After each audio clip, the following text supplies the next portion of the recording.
At 2:13 a.m., May heard her own son's voice whispering outside the window, even though he was asleep beside her. The whisper came again, soft, breathless, close enough to fog the glass. "Mama, open, it's cold." May froze. Her real son, little Tun, slept curled against her arm, warm and quiet. His tiny breaths puffed evenly against her shoulder. He hadn't moved. But outside the voice trembled, desperate. "Mama, I'm scared." She sat upright. Their house stood at the edge of the paddy fields. Beyond the window was only mud, night, and tall grass. No platform, no steps, nothing for a child to stand on.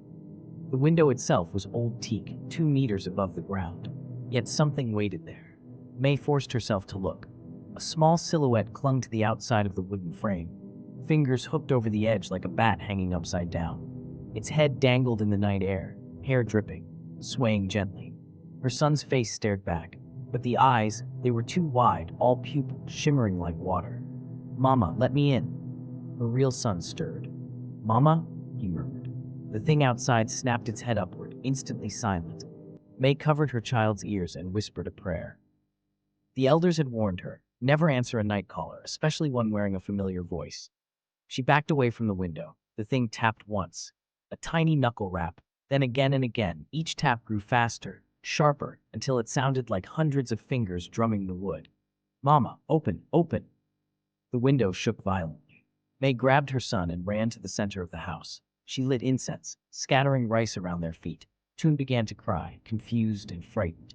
Outside, something scraped along the wall, downward, long claws dragging through the bamboo matting. Then silence. May held her breath. Slowly, impossibly slowly, the window began to slide open on its own. The ancient wood groaned. A cold wind swept inside, smelling of wet earth and stagnant pond water. May spun around just in time to see the childlike thing slither through the gap, folding itself in half to fit. Its bones cracked loudly as it straightened.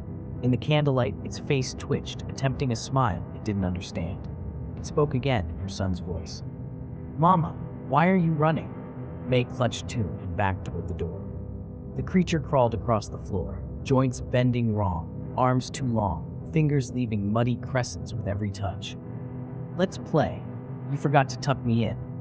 She burst outside and screamed for the neighbors. Lamps flicked on across the paddy fields.